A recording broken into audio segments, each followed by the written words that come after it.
Welcome to the future, where the glass is half full and you'll need new glasses, where you'll be jumping from conclusions. The past is annulled, and a new future is born. Never before in history has so much meant so little to so many. AD on the radio.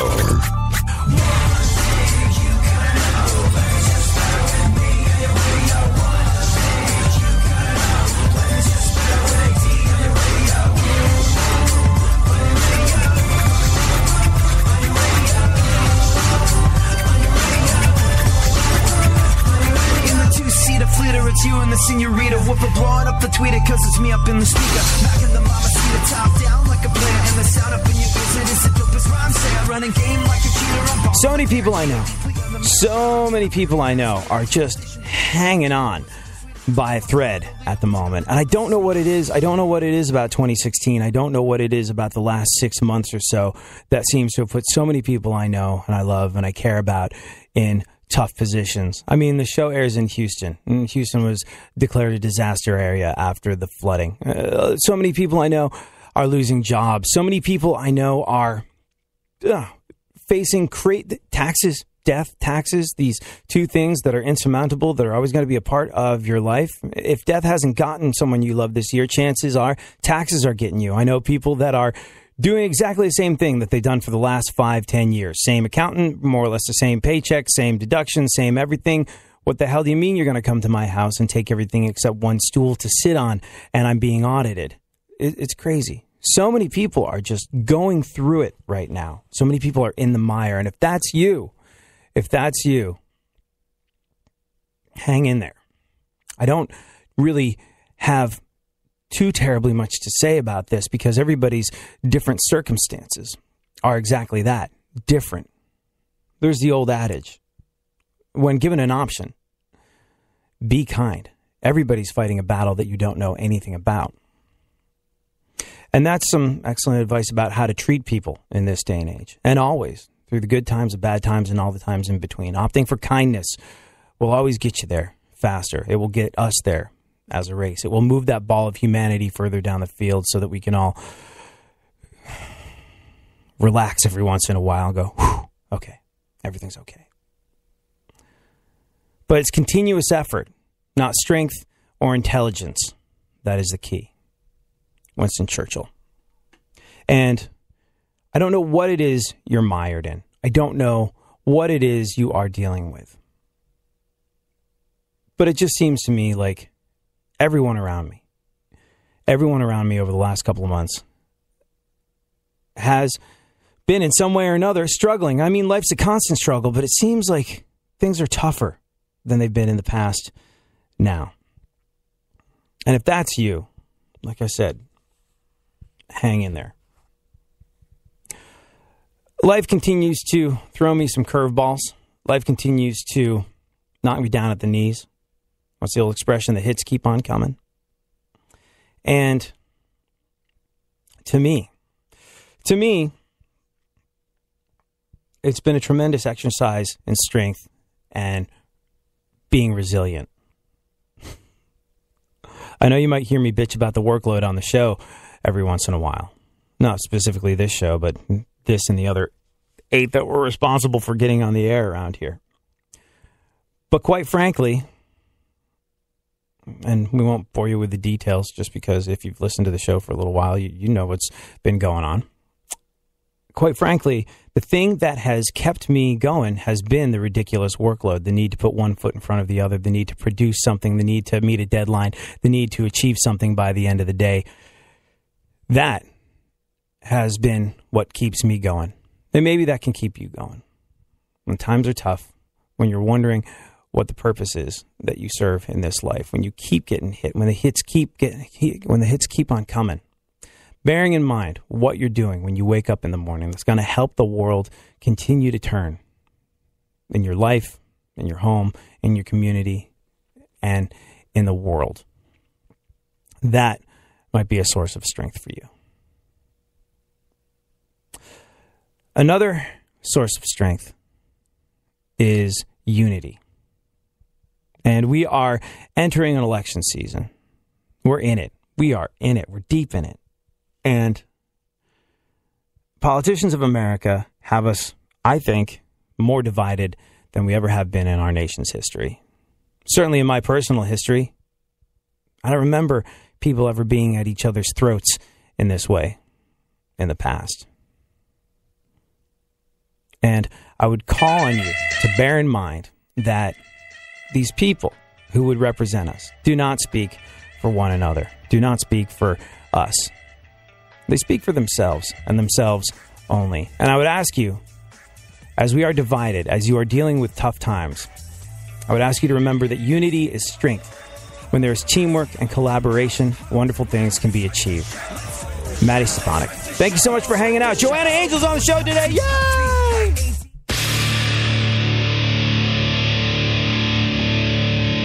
Where the left and right come together for fundamental truths.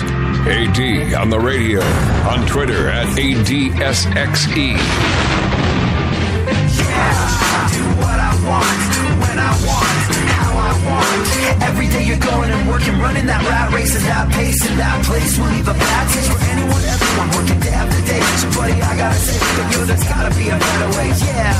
And you do what they told ya, company man, feel it, a mindless little soldier. How can you live like that and maintain your composure before it's begun? Your life's already freaking over, yeah. I do what I want, when I want. So we are privileged to be joined in the studio today by our friend and adult entertainment superstar, Joanna Angel. Oh, yeah, play it loud, Funkhauser.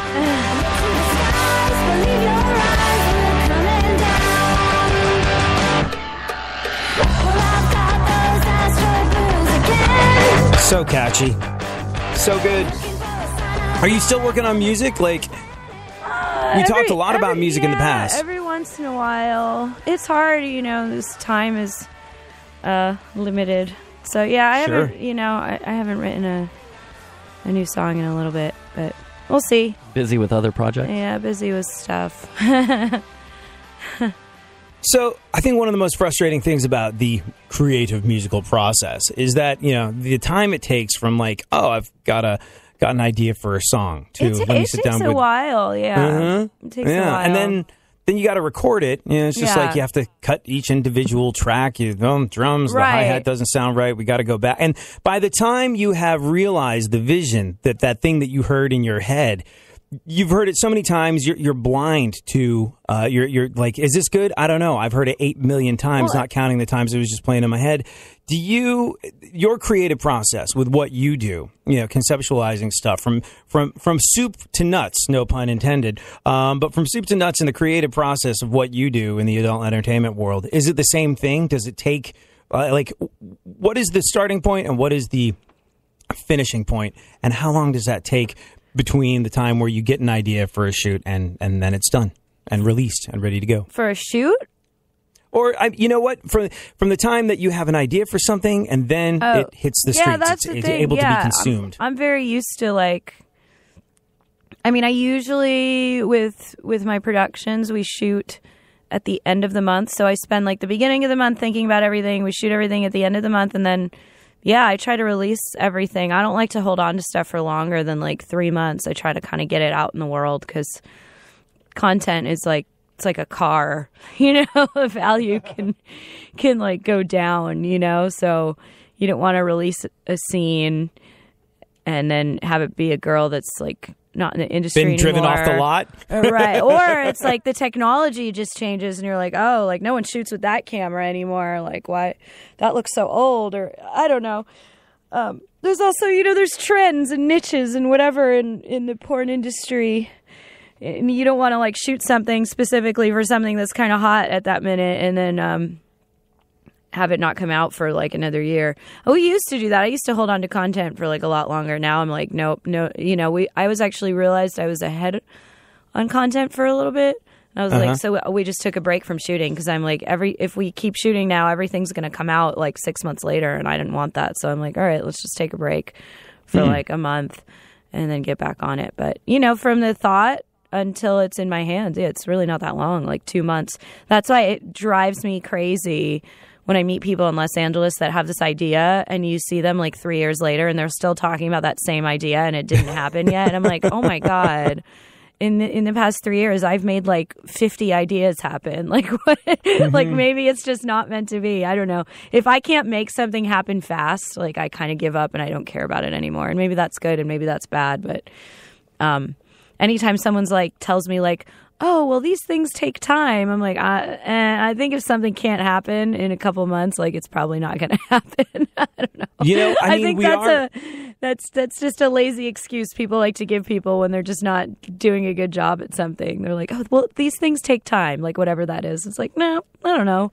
These days, things move fast, you know? You hear about all these, like, movies that, you know, take 10, 15 years to get made from the time someone, like, writes a script or comes up with a treatment or whatever. Then what else did they do? They had to have done something else for that 15 years. Nobody's handing you a paycheck for I think it's because, like, all those things have 18 different people involved in them. And because things are so slow, like, I think that's why those projects wind up taking so long. Like, you hear about these blockbuster movies that come out and be like, there were like 5 different actors or actresses that were going to play the lead role, but they aged out of the part. You know, they were supposed to be somebody in their 20s, and now they're 50, and now the movie's getting made, and we got to find a new star. And okay, all right, but it's just. I know. But I think that's the thing. People have bills to pay, and there's like 20 different people connected to each project at a very early stage. And well, if it's not getting done, I got to go do something. Well, we can't get it done if you're going to do something. Well, too bad. I got a mortgage to pay and kids to feed. So it's like, I think that can be a lot of it. I think you are a testament to being a self-possessed,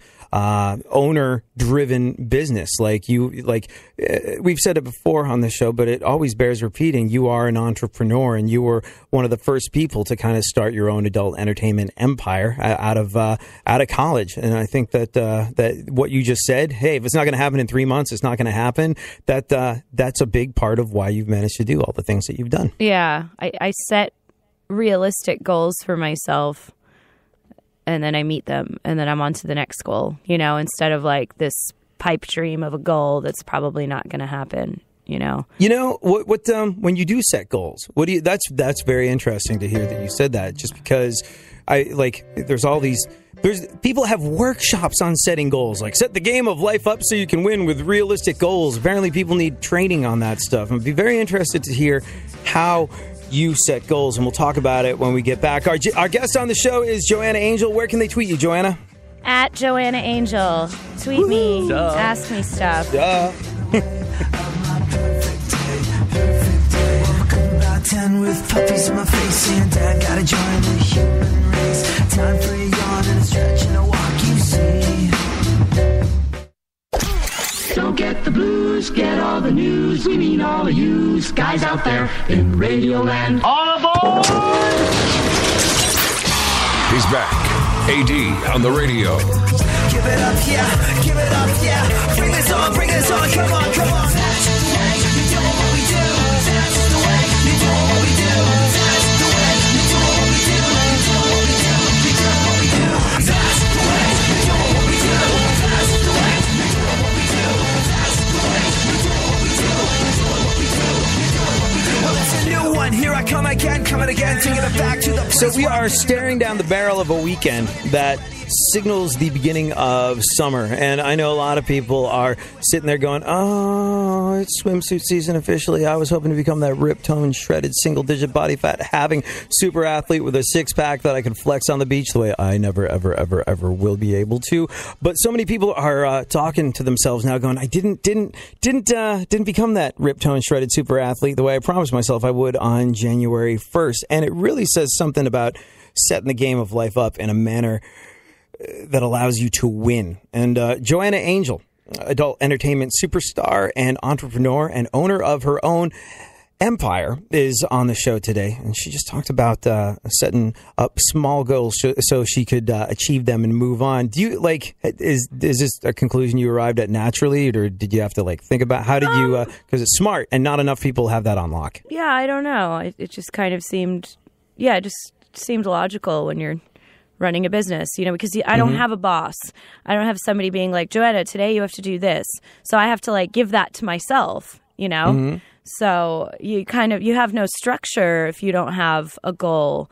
And if you have a very unrealistic goal, then you don't really know what you're working towards. I mean, you can have dreams and hopes and have something in the back of your head that's something you're striving for. But in the meantime, when you're a small business owner, you have to be like, all right, this is what we're going to do. Because, because I don't have a boss and I am the boss, I have to give myself tasks and then meet them. And it's scary. Sometimes I don't know if I'm doing the right thing. I've made mistakes along the way, and it sucks because then the only person that suffers from that mistake, is you, is me, and then everybody. I don't know, and it sucks. And I don't know.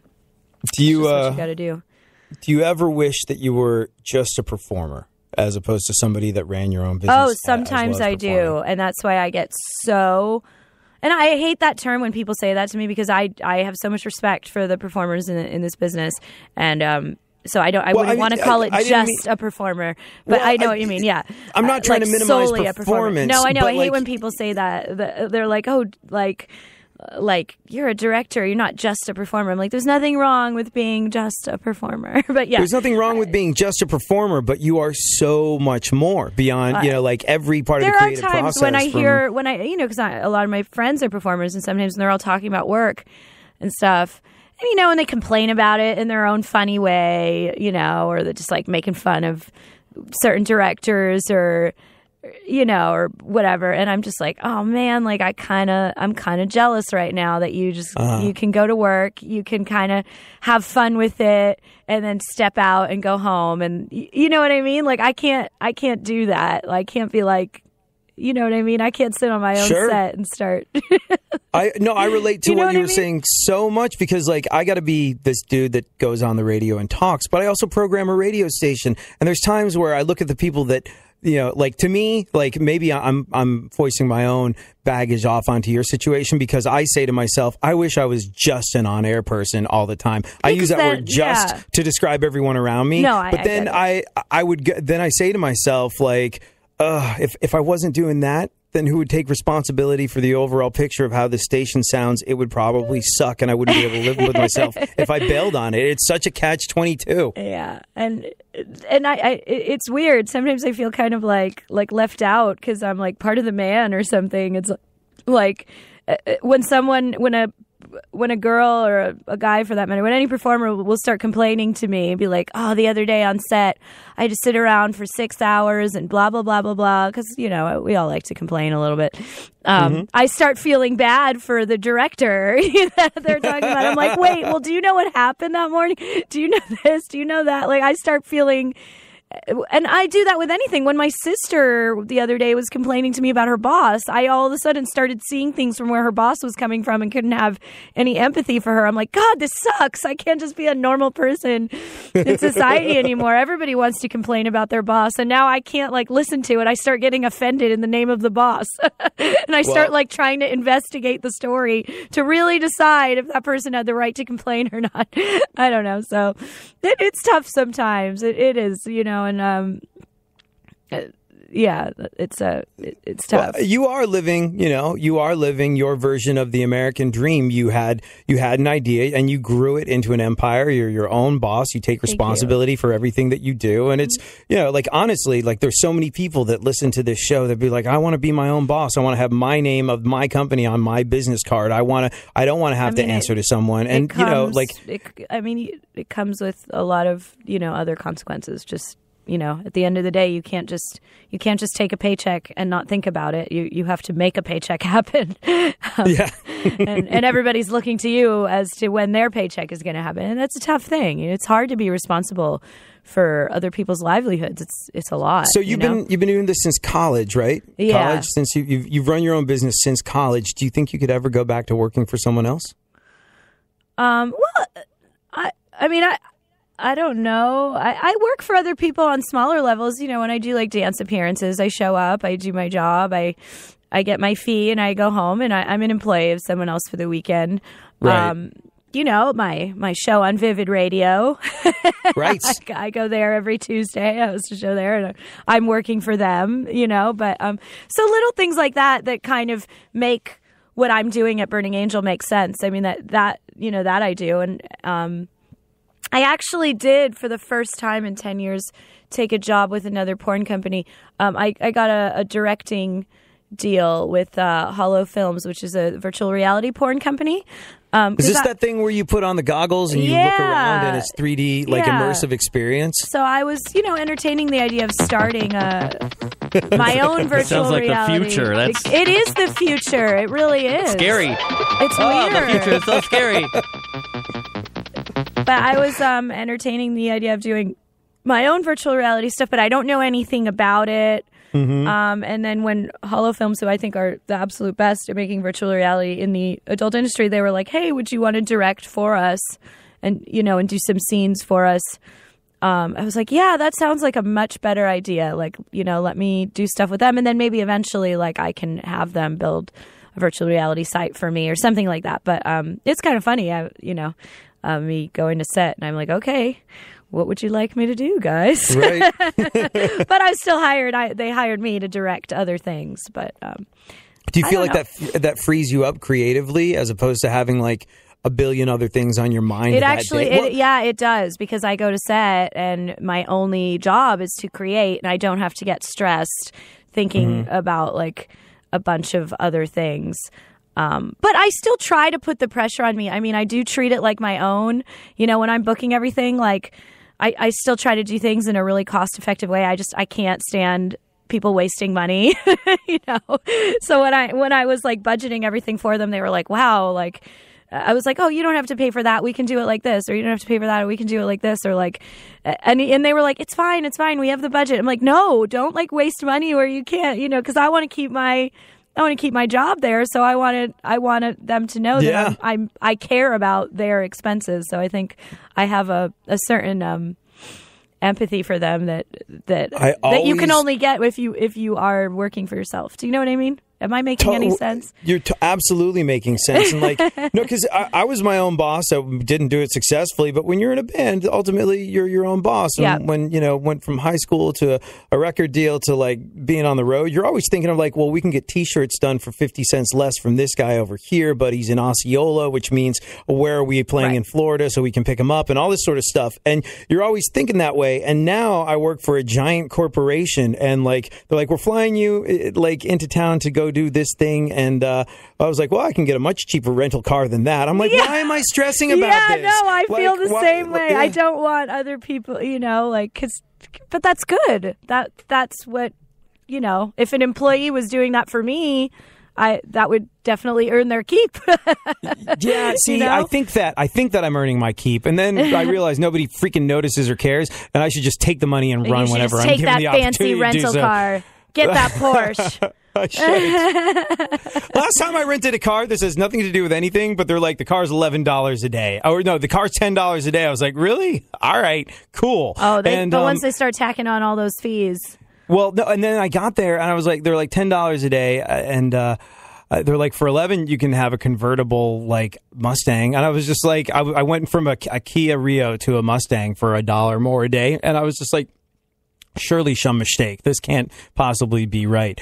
But like for $11 a day, I'm renting this Mustang, and like I didn't wind up having to pay extra fees and insurance because like either my credit card or my car insurance covered it. So I'm driving this kind of like fancy-esque car for $11 a day, and I show up to work where I show up to work and they're like, oh, nice car. Is the company paying for that? I'm like, you don't understand. It's $1 more a day. This will cost you $3 more than. Oh God! You're like, here, take the $1. I feel guilty now. Yeah. The one time I spent literally $3 extra for a 3-day trip, I wind up getting raked over the coals. I'm like, you can't win. You can't win. You're like, here, take $5. There's interest on it. Yeah.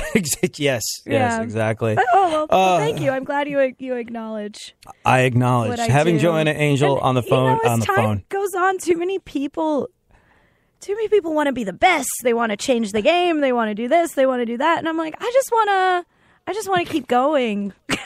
Right? Yeah. I hate when. And this actually happened the other day. She wrote she made some big stupid spiel about it. Susan Sarandon was like, I want to direct porn because I'm going to make it better. And I'm like, yeah. How did you feel about that? I actually saw that. I was like, I wonder what Joanna Angel makes of this. Why can't you just make a porn because you want to make a porn? Why do you have to come from a place of like, everything there is bad and I'm going to make it good? Like, that's just so, for someone who's been working around film for so much of her life, that's just so stupid. You know what it is? It's Hollywood arrogance, and I feel the same way about comic books. Like you'll have some massive director come in. Yeah, how would you like it if I said, "Oh, all the movies that were nominated for Oscars last year sucked. I'm going to come in and change the game."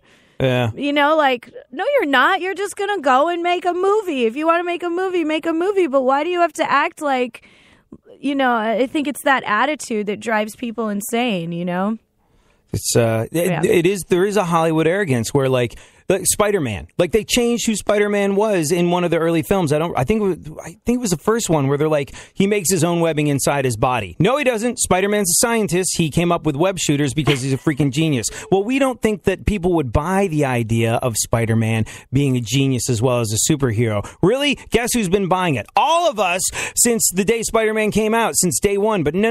You go ahead. You change it how you think it should be changed because that makes sense. Like it's the unmitigated Hollywood arrogance that drives us crazy. Susan Sarandon did say, and I remember reading it going like, adult entertainment doesn't really cater to women the way I would make it cater to women. You're a woman. You make adult entertainment. Speak about this. Well, first of all, it's insulting to think that all women watch the same porn. People don't make porn for men, Mm-hmm. So there are women that like really romantic porn. There are women that like really dirty porn. There are women who watch gay porn. I have a lot of female friends that I've heard that tell me that they like watching like male on male homosexual porn. And everything and anything in between. So that I find insulting just as a woman, not even as a pornographer that's like, I'm going to make something that caters to women. It's like, no, it sounds like you want to make something that caters to you, which is fine because I make my porn caters to me, and any filmmaker, you want to make something that you like. And that's fine. She's entitled to that. And also she was describing this really romantic, sensual porno, which I personally, as a woman, I've never been into that kind of porn.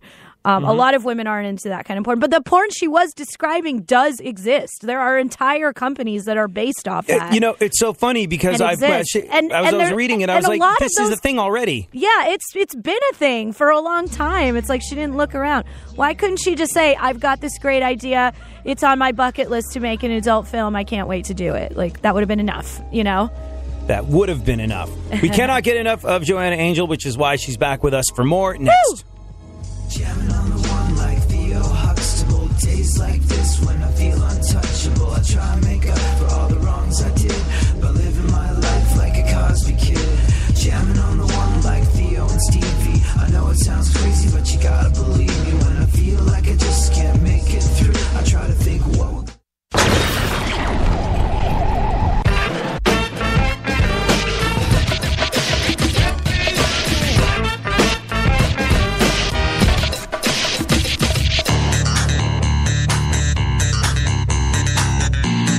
Now, more AD on the radio. Back once again, the ill behavior, delivering and giving you my musical savior. Back once again, it's your boy AD again. Nobody rock a party better than me.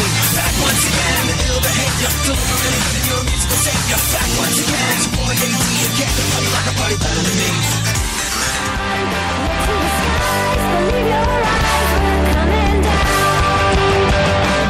Yes.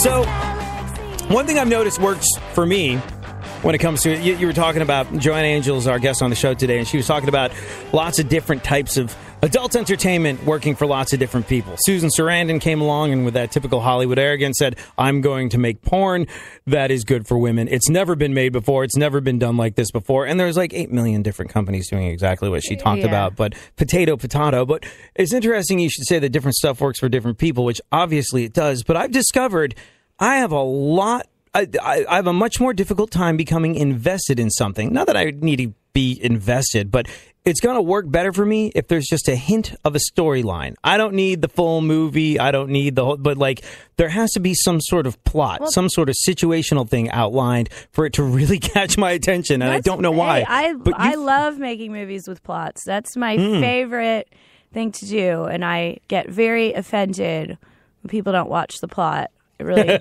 hurts my feelings in a way I cannot describe. I love doing that. I actually if you go on my YouTube page, completely safe for work, I guess depending on what your line of work is. But for most work, youtube.com/Burning Angel Rocks. I put a lot of the plots of my movies on there because I just want people to see them because I'm so proud of them. So a lot of them are up there. You can watch them, and they're not that bad. Well, I mean, why is it like you're probably privy to millions of dollars worth of research as to why people like what they do in this world? Why do I need some sort of like I don't need a plot, I don't need a whole movie, I don't need like an Avengers adaptation or something like that. But why do I need for there to be at least an outline of a story there to really be you're into the fantasy. You know, like there are some people watching porn because they're looking for a very specific sex act, you know, or a body part, like people who are really into boobs, people are really into butts, people are into whatever, you know, and then they're looking for this specific thing that's going to be during the sex. But then there's other people and you're kind of like getting off to the fantasy, you know, like if there's a storyline about people who met on an airplane and bone in the bathroom, you know, you're getting off to like the idea. Has done in the past. Right, apparently he has. You know, you're getting off to that like you're getting off to the idea that two people were like so horny they just couldn't wait and they ran into the bathroom and did it. Like the actual sex that was happening is not turning you on as much as the idea of why it happened. And I'm actually the same way. So I totally understand it. And you know, that's why there is like so much like fantasy driven porn. I mean, that's why, you know, schoolgirl and teacher and whatever, all that stuff exists. I cannot get into, it's not like saying I cannot get into sort of implies that I've tried, but like I like schoolgirl, like the whole sort of like very you are not into schoolgirl porn? No. Oh my God! I did not think there was a person on this earth that didn't like schoolgirl porn. No, that's crazy. Never. What about what's this? Interesting is when I was in school, I liked women that were in their 30s, and now I'm in my 30s. Well, how can you not like watching? Now I like women that are in their 30s. Well, then how do you not get excited about watching a movie about a student and a teacher? That doesn't excite you? Well, so like if the roles are reversed, if it's a dude and a female teacher, then cool. But if it's that happens a lot. Yeah, so that's different from I've been a teacher many times. Oh, okay. Okay, so you're into like the teacher porno. No, not specifically the teacher. I get it. But I've always found schoolgirl, ultra young looking, all that. Okay, like I really find hold on that a to be second. super creeper. Somebody's at the door. Oh, it's our censor. Oh, yeah? Oh, okay. All right. Oh, they're gone. All right, I get it. You don't like the young girl thing. I get it. Well, that's good. There's a lot of people that do like it, but then there's... Well, no, it obviously exists. You like the MILFs. No, I like the age appropriate is the thing. You know, like, I guess... And I don't necessarily like there being a label put on it. Like like, oh, she's, a mom, she's older, she's, like, you see these titles that are just like, women in their 50s, oh, yeah. And it's like, I don't necessarily like a number being put on it specifically. It's not like I hunt down. Well, we lie all the time, so it's good for you to know. Right. I've lied. For MILF movies, I had a 24-year-old say she was 35, and for a teen movie, I had a 27-year-old say she was 19. And so, see, like we lie. We'll do anything. I would rather the 27-year-old say she was 35 than 19. That would be a video that I'd be like, click, click, click. I don't feel weird about this. Yeah, good. I understand. Funkhauser, let's do some news. Yeah, let's do some news. Let's have Funkhauser read the news, and Joanna and I will discuss the topics as they come out. Okay. This is My Witness News. In no way, shape, or form fair and certainly not balanced. And now, super producer to the stars, Barry Funkhauser.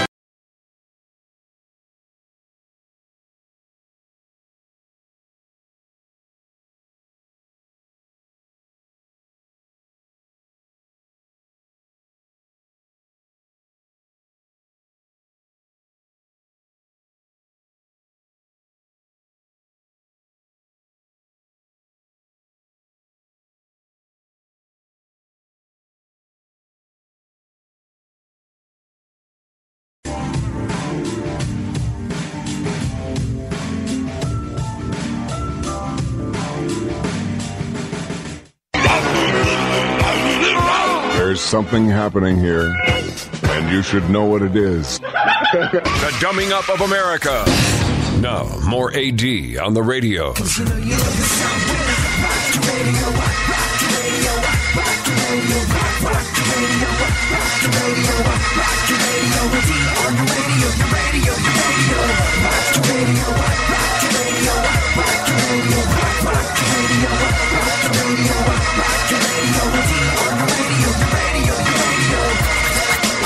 Scott Briscoe on Twitter said, plots in porn, kind of like guessing the end of Titanic. See?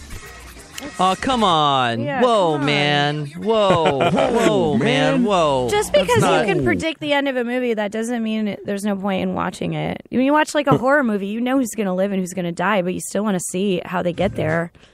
Yeah, what's up with the haterade now? Boo, boo. Well, I'm just thinking, well, it's just like, it's. I don't think it's haterade. It's just supporting Joanna's claim that everybody watches different things for different reasons. Diplomatic answer, good. Thank you very much. I think he's a jerk. Insulting my craft. Boo.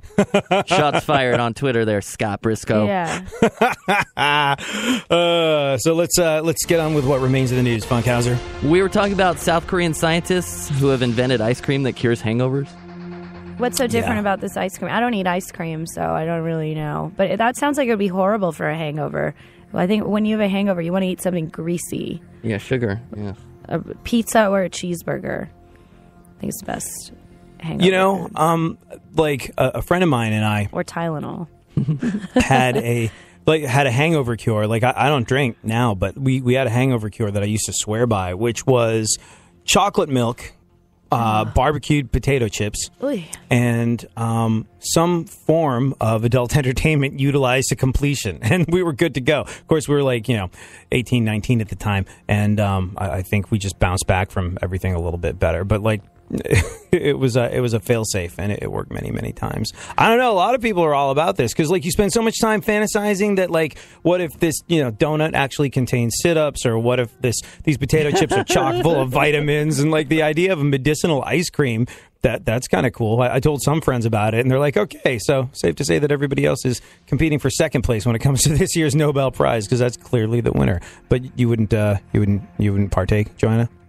What, in the ice cream? Hangover ice cream? No, I just drink some Gatorade, take some Excedrin, tough it out. Do the right thing. Yeah, the old-fashioned way. The old-fashioned way. some ice cream for that headache. Although I did, when you said your hangover cure, I'll try to say this in a radio-friendly way, but me and my boyfriend, we partied very hard in Vegas one night, and then at like 7 or 8 in the morning, he got in the shower, and we were really, really hungover. And then I walked in the shower and saw him, Oh, let me just make sure this works.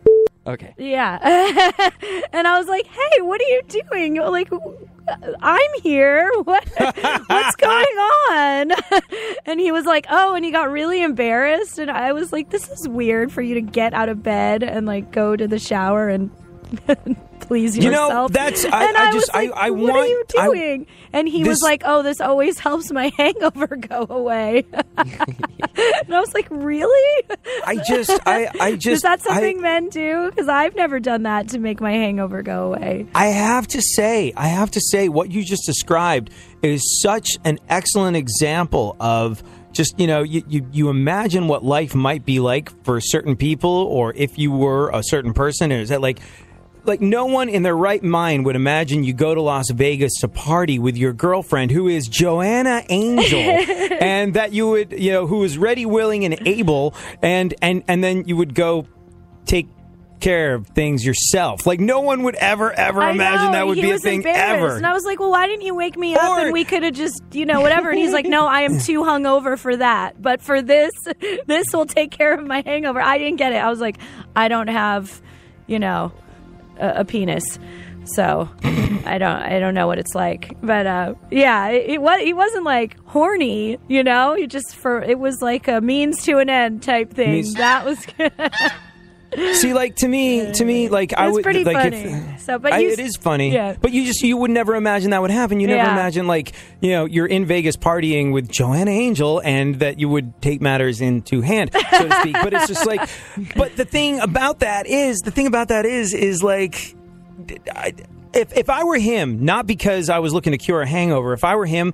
You're passed out, you're tired, it's been a crazy night. I would be like, I'm not going to wake them just for that. That's selfish. That's just thinking about my needs. and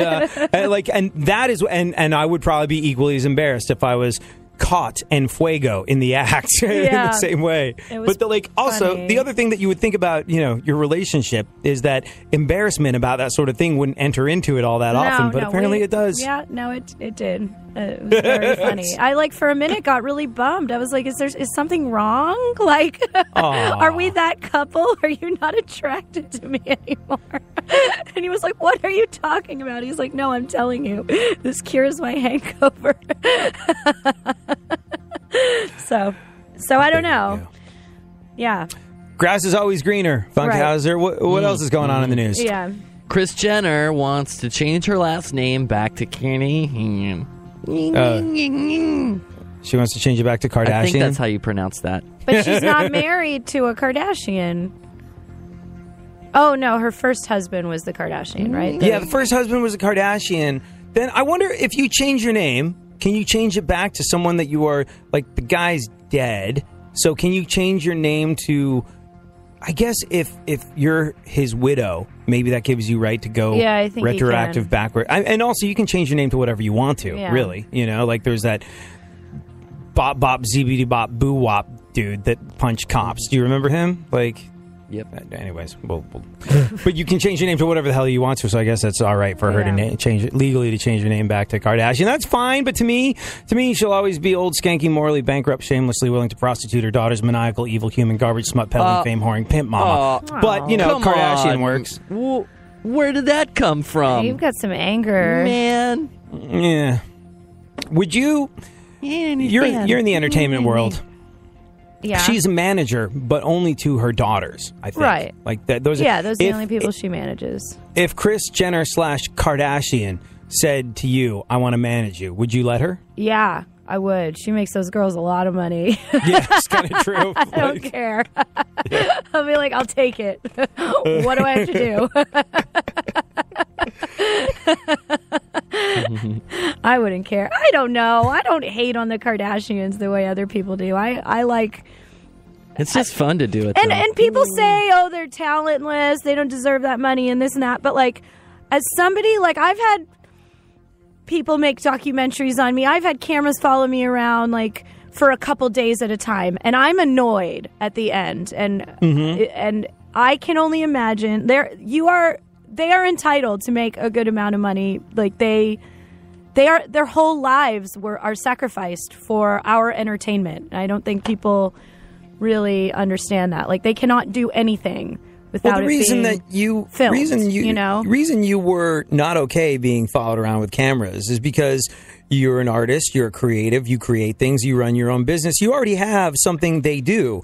Their life's goal, their achievement was to have the cameras follow them around. Right. They didn't, the art that comes before people are interested in following you with a camera was something they were incapable of doing. Just after a couple of days, I remember, during AVN, a lot of times people want to document the whole experience. They want to follow me around from morning till night, and I'm just like, can you guys get out of my face? Just let me do my job. I can't imagine. And that was just 3 days. So I've never heard Joanna get mad on the show before. It was cool. I was like, just you sound like a Muppet when you get angry. No, I don't get angry very often. But so they have cameras following them around all the time, 24/7. So that is a job.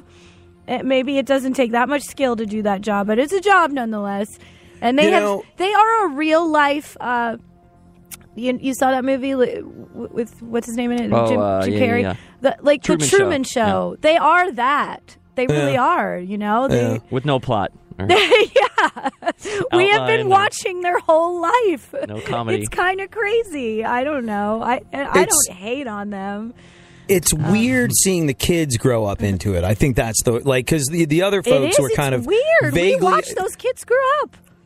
they are, like the Truman Show. Like back in the day, that was called like a social experiment. Like they had, they had a few documentary films made about different families. Like there was a great movie made back in the day. I think it was about 2 movies about a family called, I think they were the DeBolt family.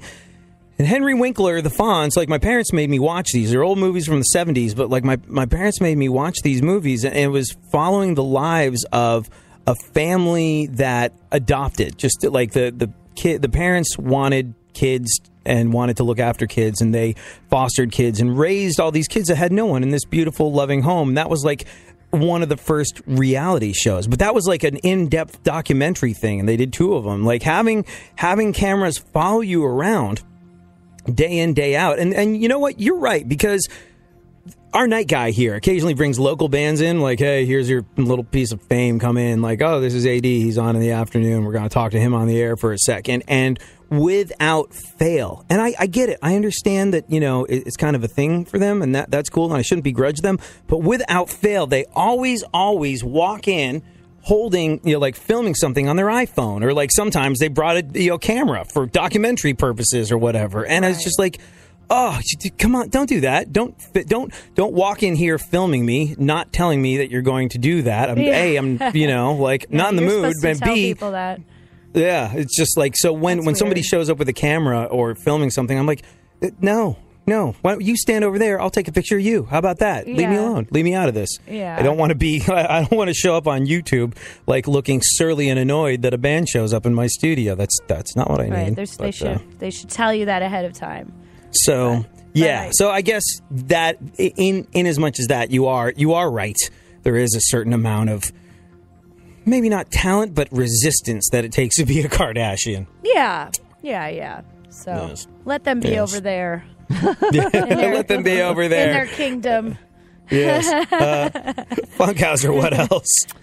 A cow attacked an 80-year-old woman in Norway. Yeah. I heard about this. Was the cow just like on the street? Was the cow is quoted in saying, "How did this happen? Was the cow on the loose?" I think maybe the woman got too close to the cow and was just like, "Oh, a cow." Why was she in the vicinity of the cow?